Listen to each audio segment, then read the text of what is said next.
I'm Kitty. And I'm Max. And this is Dango Duo! Welcome to reaction for episode number 7 of Keikaku Aways. Magical Girl Racing Keikaku. Yep. Generally, we do a whole spiel about, like, hey there, are you new to our channel? But by now, it's episode 7. You know the format. You know how this thing goes. Y'all better be caught up on this shit. Yeah. We're gonna be asking questions, okay? There will be a pop quiz at the end of this. And if you haven't, if for some reason you decided to start on episode 7, For some reason. check the playlist, link in the description down below. Start at the beginning. Watch it, listen to our reactions, and become part of the conversation. Yeah. Also, in case we feel we sound a little scattered, Kitty's cat is literally climbing all moving between us. Yep. Like pre-recording, he spent like 10 seconds just like... And now he's settled on your bag. Yeah, like settling on me, settling on Kitty, now on my bag, with all my recording equipment. So hopefully Yanto will behave, because he didn't behave well during our other editorial. So there's that. So, summary. Let's Kitty, dive in. what happened in this episode of Magical Girl Racing Keikaku? Calamity Mary must find out what happened to her friend Magicaloid, so she asks Favu what happened. Yep. And she finds out who... She finds out the truth about who... did the thing. Yeah, who did the dude. Who did the do. And why Magicaloid is not here.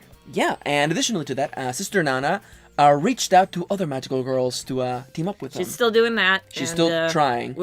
She got Snow White now. She's like, hey, Snow White, want to help out? And maybe somebody else is in as well. Well, let's not talk about spoilers just yet. Kitty, Yes. Spoilerless, completely spoilerless. I want you to tell me, what is the thing that you liked the most about this episode? Holy shit, the music is so good. The music is so good. It's so on point the entire time it's playing.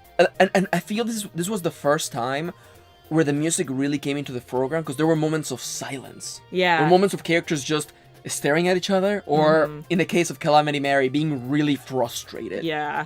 But then when the music needed to be intense during the battles, it totally heated up and was perfect for the scene. Absolutely. And like everything that was going on. Oh my god, it was so good this and episode. I felt really weird because I wrote it down. It's also my positive as well.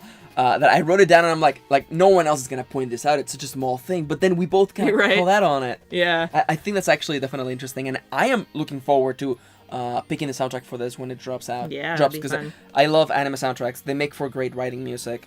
As for me,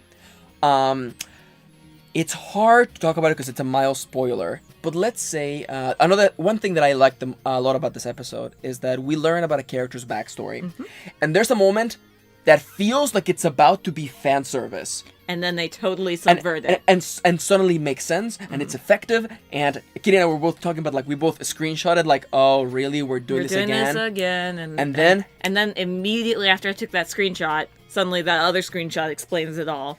Yeah, and I don't think it'll be on screen at the moment. Not right now, but in time. Now, this episode, there were things we liked.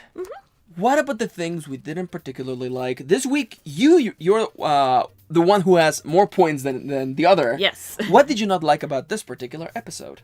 I have 2 small nitpicks, nothing too crazy to break the episode, but it was a little bit slower than the last episode, which was honestly, it might have been for a better thing, because like last episode was so intense. Yeah. That this one being a little slower was kind of harder to pay attention to, but I think it needed that for pacing wise. Yeah. It was just a little harder to watch because it was a little slower. I do definitely have to agree that it felt slower. I didn't do that thing where I paused in the middle and I'm like, is it the end already? No, we're only halfway through. Yeah. And I think you mentioned off screen that the events with Calamity Mary go a little bit long. There's one tiny scene in particular that I was like, this is the first scene I really feel like you didn't need at all. Like normally it's very tight. Their storyboarding and storytelling is very tight in this, but that one felt like, you could cut that. Yeah, and I know what scene you're talking about, and I fully agree that and again, we're not saying that, like, this episode is bad. There's, like, the one nitpick. Yeah. The nitpick. Like, the little thing where I'm like, had this not been there? Like, there's one tiny loose thread in the sea of, like, a giant sweater or something. Yeah, but, like, at this point, like, this is the difference between this reaction series and other reaction series. Whereas, like, the minus is not this enormous thing that it's... it's like a plot hole. Or thing that is making us enjoy this less. Because this is not. This is just one of those little things where I'm like, this could have been better. Tightened a little, but this is a different standard altogether. Yeah, I have to agree. Amazing. This episode was good. It was slow. But I mean, after the last episode, though... Well, I think we kind of needed that refresh. Especially after all the things that happened. Whew. Understandably so. Good things. Mm-hmm. Not so good things. We're still watching, right? Yes. We're still on. We're still on board. That's not changing. Yeah, no. I think we're gonna go on a 1 week hiatus because of the holidays, I think. Yep, because I work retail, so yeah. It's not a holiday. So it's a holiday. Yeah, so we might not do episode 8 just yet, but we'll do episode 8 and 9 a week after that. So in case you're looking out for that. Yep. But this is the point in which, if you haven't already watched the episode, we want you to go fucking watch this episode and this series. Oh my god, how many times do I have to tell it to you? How many times will we have to say it until we get it through your heads? Go watch it. It's fun. It's not likely that everyone is actually watching along by this point. I would actually hope so. So, if you haven't, go watch it. Come back. Link in the description down below. It's available to watch for free on Crunchyroll. What a great time to be a weeb. Mm-hmm. The spoiler zone begins, though. We're about to spoil everything really soon. At the count of 3, 2, 1. HARDGORE Alice! She's too fucking hardcore. She's so awesome. I was joking. I wanted to change the name of my Twitter handle to like HARDGORE Maxi because it just sounds so cool. Stupid, but awesome at the same time. Okay, we have 3 big points that we need to cover today. 3 things. First point: Calamity Mary and HGA HARDGORE Alice. They face off against each other because, if you watch the last episode, HARDGORE Alice kind of killed Magical Lord. Yeah. Understandably so, because Magical Lord was like, I'll just murder you in cold blood because why the hell? Because you're just standing there. My notes are filled with oh fuck, oh no. Oh shit though. Hot damn, holy shit. There's one thing I want to bring up, because for the trade, in order to get the information, Calamity Mary told Fav that she would do that job. That job. I have a feeling has to do with her calling out to Ripple at the end of the episode. Honestly, I don't think so. Part of me feels that job is actually, you know what, maybe you're right. I felt like the job was actually killing HARDGORE Alice. Nah, I think she just wanted to. You know what? Yeah. She didn't succeed, but she sure wanted to. And she sure fucking tried, didn't she? Oh my god, that's the one lady. thing. Like the last segment of it went a little bit long, but I have to admit, and my notes is right here because we take notes when we watch this. Yep. She tried everything. I actually wrote, holy shit, can she actually kill Alice? And I love that we went through the entire thought process. And by the way, I think we've gotten a glance into what Calamity Mary's ability is, which is just pulling guns out of her jacket. I guess, just guns. It's cool. It's cool. It makes sense. Makes some sense, yep. And I love that we go from guns to explosives to fire. Yep. To, okay, I'm just gonna put you in cement and then throw you to the lake. Into the ocean. And she's in the sofa. And it's like, only one girl died. Fuck. Because she tried her damn hardest. I thought for sure. I was like, holy shit, man. I thought, because when the fire came, when she was like, I'm going to cover you in kerosene. I was like, oh, that's pretty intense. Yeah, that's pretty intense. And then she like puts it into the barrel. I'm like, oh. Yeah, when the barrel happened, I'm like, she's going to come back. Yeah. I'm like, this is too extreme. That I'm like, no, this here. I thought it was to showcase us. Yeah, either going to go that way or like, oh, she was all a trick for, we thought she was really important, but she wasn't, or something like that. It was either going to be one of the two, so she came back. That was intense. Yeah. That was intense, and there's something that I want to bring up later, but I'll just hint it right now. HARDGORE Alice's body is like stiff as hell. She can't bend over. Yeah, well, later on when she wants to thank... when she's trying to talk to she can't. Snow White. She just like tilts to one side. Yeah. It's like she can't control her body movements very well. It's weird. Yeah. And it feels strange because there's something incredibly dark about having this power. Yeah.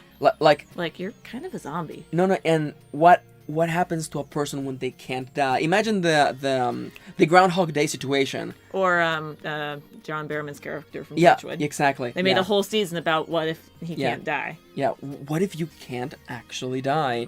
It's kind of crazy. Yeah. Kitty, what was your favorite part of the Calamity Mary versus HGA?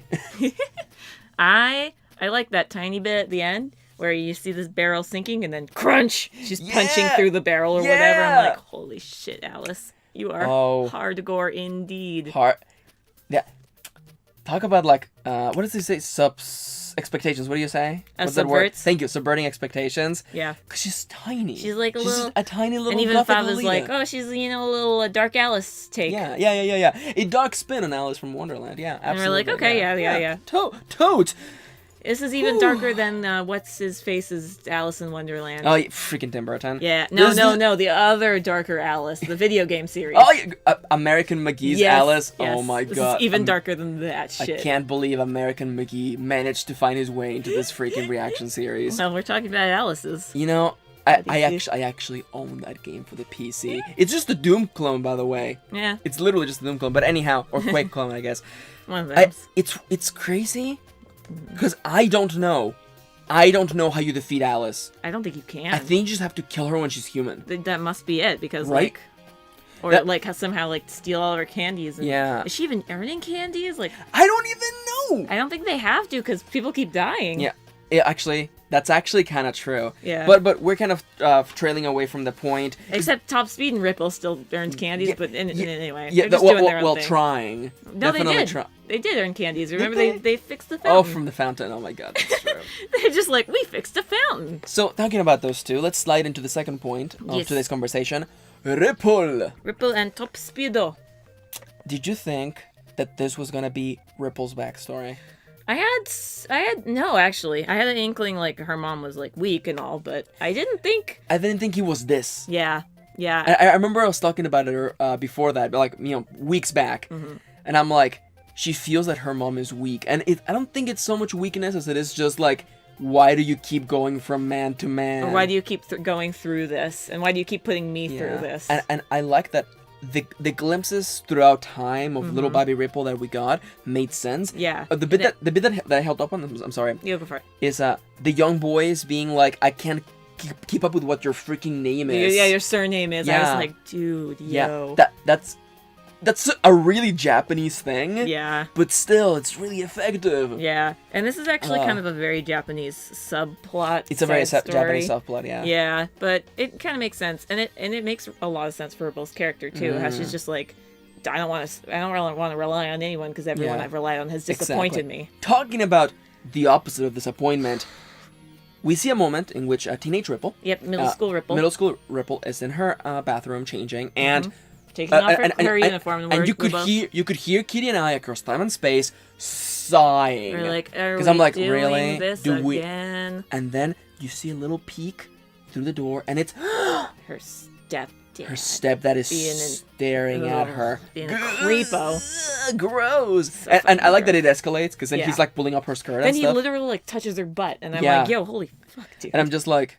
No, I'm like at that point I'm like he's dead, but she didn't kill him. She just moved out. As far as we know, and then that makes sense why she's on her own. Yeah, that does make sense, and it kind of makes sense.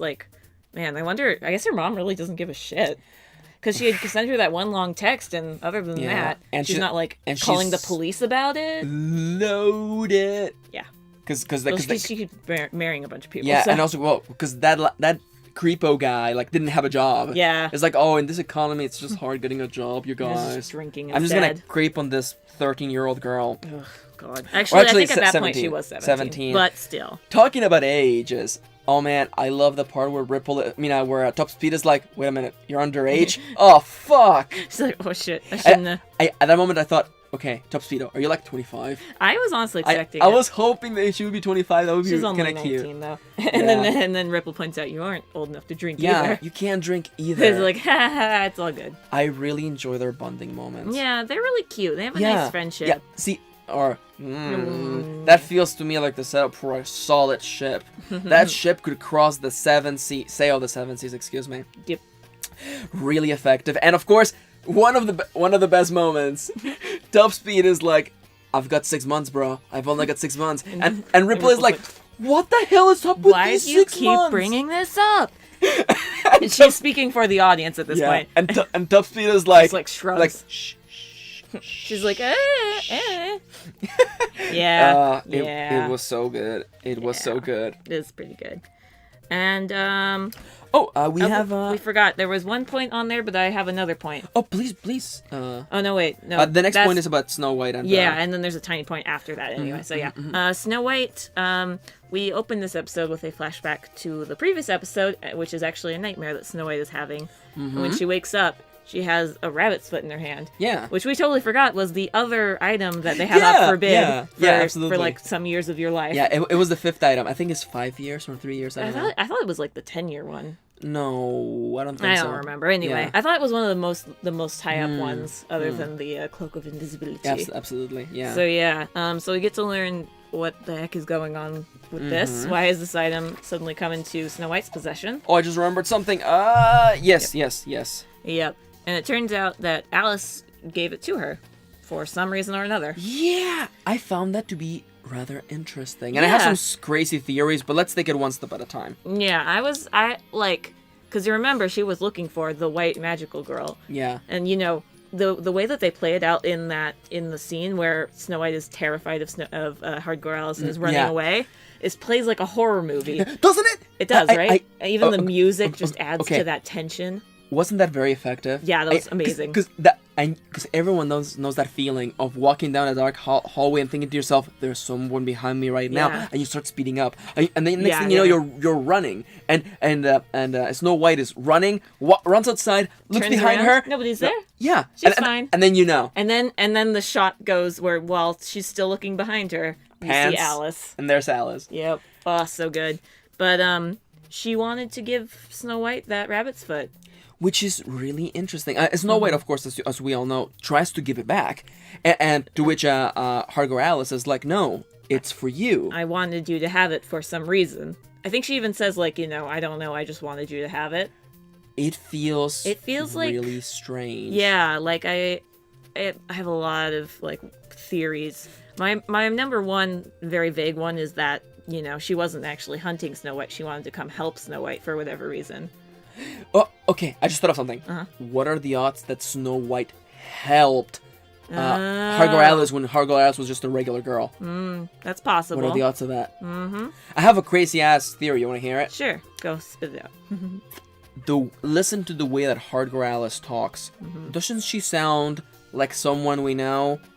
Swim, human version, like little girl version of Swim. She does sound like a child a lot. Yeah. So part of me was like, have we ever seen those in the same room together? I mean, who knows? Can you be two different magical girls at the same time? Because we know it's just based on the phone, right? That's true. What if like Love Live, you had two different copies of the app? Also, this is like the opening of like, we're just opening a rift in the story now, because if someone just took, I don't know, Snow White's phone and transformed into her, because it's not your body, it's a different body entirely, as we know from So-chan. Yeah.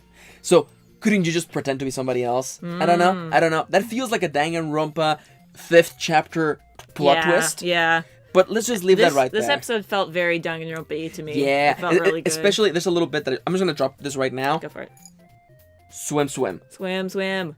The episode ends with Nana and Winter Prison going over to meet with Swim and the rest of the B tier Team Rocket losers. You moved them up from C tier to B tier. I mean, honestly, they have kind of leveled up. Ruler is doing a really good job. A creepy ass job. Yeah. Because Ruler is like the only way, like... You mean Swim? I mean, yeah. The new Ruler. Swim. Wielder of Ruler. The Spear of Destruction, I guess. Sure. And, because she's like, the strongest enemy is the one you must defeat, or something like that. Yeah, or the only way that we can play fair is by not playing the game or whatever. Yeah, that's also... one of those kind of things. Yeah, one of those it's basically things. like, we're going to play the game. And the episode ends with Swim looking through between like a door. I mean, the spacing in a door as Winter Prison and Nana are coming in. And I'm just like filled with dread. I'm like, no. Yeah, because it's clear, right? They're implying this is a trap. Yeah. This is a trap. Yeah. And speaking of tiny traps, unless you have more on this, I have just one slight thing that I want to bring up. Winter Prison, Shizuku, don't become useful. Don't become useful. You're thinking forward. You're being really useful right now. She's the smart one. Shizuku, don't do it. I don't know, man. I'm more worried about Nana than Winter Prison, because Nana was walking in front of Winter Prison. Oh, yeah, and you know what Winter Prison does? Steps in front of her. Well, yeah, but still. Okay. I don't want... Okay. predictions in a moment. You have something to say. Speaking of what might be a trap, I forgot, but while we were in the scene with Ripple, Calamity Mary calls out to Ripple and says, "Meet me in 2 nights at this abandoned shit location in the middle of the night." So, this could either be what that job was referring to, or it could be something entirely different. I have a feeling it's related to, quote-unquote, that job. The job. That she traded Fav information for. So, Oof. I don't know, man. And the way that Calamity Mary calls Fav, she calls him. Yeah. Like, that seems like, Like, are you working on the inside? Or just a little? I do get the feeling that Calamity Mary knows something. Mm-hmm. But then I also get the feeling that she doesn't. It's very weird. I don't know. And I like, of course, that Cranberry is nowhere to be found. Nope, she's at all. She's already defeated some of the strongest ones. Yeah. We're good for now. And as a little bit of a side note, I always watch the opening. I always watch the opening. I love the opening. And this time it struck me. It actually really hit me, and I realized how good that opening is. And the ED is also really good as well. Yeah, the ending is amazing. Yeah, I know. And I ended up, finding them because it's good music. This show has really good music. And I know we already talked about it, but listen to the music in this episode. It's just so effective. Yeah. And the opening and ending are always really good. So, is there anything else on your mind, predictions. Kitty? We were going to do predictions. Aside from predictions. Yeah. 6 months? Yeah. I'm just looking through my notes. And also, in case you're wondering, there's a little bit of gays in this episode with Winter Person and Nana. And as I said in my notes, thank God there's still gays. Yep. Always the gays. Talking about the gays, Shizuko has to die. I don't know. I think Sister Nana. They're either going to die together or tragically apart. I'm not saying this because I want to. I'm saying this because that's what would fuck me up the most. Nana by herself would fuck me up terribly because she has no powers of her. She is almost like Snow White. Yeah, she's basically like a slightly teared up Snow White because at least she can give powers to another person. Okay, I'm just gonna say it. I'm gonna tell you like my fucked up nightmare mode. Okay, here it comes. Winter Person dies.